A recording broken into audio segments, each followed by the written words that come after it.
Today I'm doing a video on chain plying. It's also called Navajo plying, but some people get annoyed about that. It's also called 3-ply because it is essentially 3 yarns wound around each other, even though you don't have to do it, with 3 separate yarns, because that would be a pain. It's my favorite way to ply because it's very quick to do. It's kind of fun. I don't have to make 2 separate yarns like I do for 2-plying. I don't have to worry about an Andean plying bracelet, which is fun if your yarn doesn't have a lot of twist in it, but if it does, it's a major pain. I'm going to show you how to do this on a Turkish spindle. It's just what I have on hand at the moment. I'll probably make one for a drop spindle later because that's how I would prefer to do it, but mine has some yarn on it at the moment. I'm going to show you using some basic, thick, random yarn that I have. It's easier than trying to show you on something tiny you can't see on the camera. I just had surgery, hence the brace. I didn't hurt it, don't worry. Okay, we're going to start out by making a loop. I just tie a knot in it. I don't know if that's how everybody does it. But let me just tie that real quick, and you can do it however you want. I mean, there's not a wrong way to do it. You're just making a loop.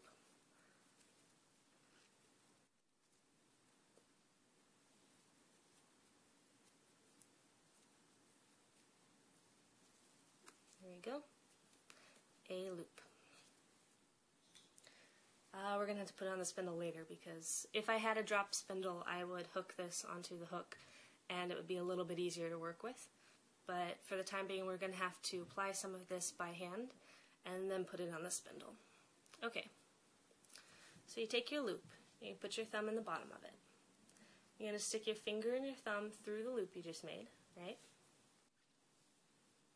You're going to grab that starting thread and you're going to pull it through the loop. And you're going to put your finger and thumb through the loop you just made. You're going to grab some more yarn again. You're going to pull it through. You're going to grab some more yarn again. You're going to pull it through. You can make these loops as giant or as tiny as you want. I like larger loops better, just because it seems to make the yarn less lumpy. Don't worry about your starting loop shrinking when you pull on the new ones. It really doesn't matter. It's okay. Okay. You're going to grab your starting thread, stick my thumb back in that original loop, and now we have 3 yarns all the way down. Now, I'm not used to doing it this way. You can just kind of let it hang slack and take your other hand and grab that starting yarn and loop the last chain you made over it, and just holding it loose. It's not a big deal. It's very, very chill. Now I'm going to grab where I was holding before, just at the bottom of the chain you've made, stick my finger through it, and I'm going to twist it. You're going to twist it the opposite direction of whatever twist you put into the original yarn. If you spun it clockwise at first, you're going to twist it counterclockwise, which is what I'm going to do now. I'm just twisting. You're going to twist until you can put both sides of your hands together and it doesn't like twist up really fast. It just twists lazily. I think that's about what I have here. Yeah, see? That makes it balanced. Yeah, it does have a little bit more twist than it needs, but we haven't set it yet. When we set it, it's going to lose a little bit of that. So you do want it to twist up on itself just a little bit. I'm going to hook this onto the bottom of my Turkish spindle, this loop that I was holding onto before. Okay, I'm going to turn it right side up. We're going to make our half hitch, just like you would if you were spinning. And give it a good counterclockwise twist just for the heck of it. You're going to take this that you were holding from before. You can hold it with either hand. I think I do it backwards. It's really not a big deal. You're going to grab that middle strand, which is your base one, which goes back to your main yarn supply. You're going to pull it through the loop. Draw it up. Now you're going to take your thumb out of that loop. It's okay, it's not going to die. You're going to grab the starter string again, right? With your thumb and your forefinger that go through the loop. You're going to pull it through. Kind of draw a whole bunch of it up. Now I'm just going to switch hands, so I'm holding that starter string with my left hand and drop this loop on top of my fingers. So now I'm holding it like this. And I'm going to spin it counterclockwise until I can put both sides of it together and they lazily twist together. Okay, that's a little much. That's better. Real lazy.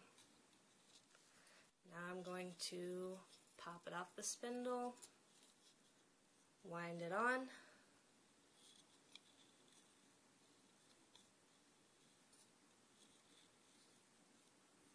right?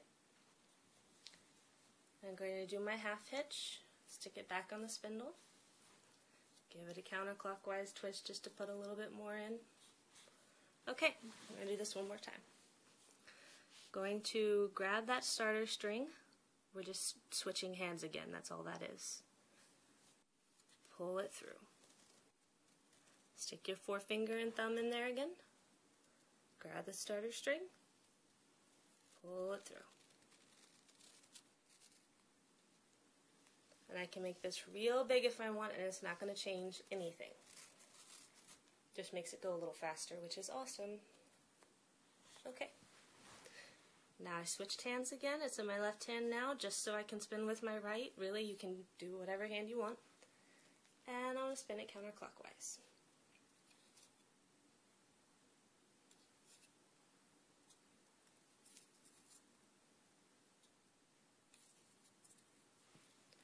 Till it lazily twists. Nope, that's too much. I'm going to spin it back a little. There we go. I'm going to undo that hitch. And I'm going to twist it on, except that I messed up my spindle. Okay, now I'm going to twist it on.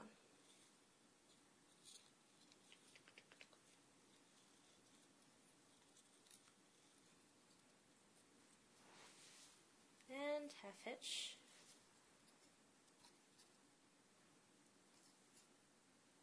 You know what?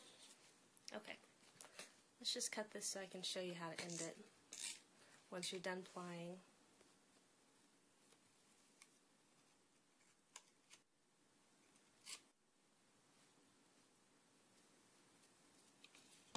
Okay. Say you reach the end of your yarn, right? You're holding it through. You can totally just pull up until you're at the same length. Hold it. Don't drop it like I did. Hold it, right? Put the last of that twist in there. And yank it through one last time. Ignore that. You know what? That didn't happen. Shh. Okay. You're done with your yarn. You have plied it. Congratulations. Okay. Just going to tuck it in there.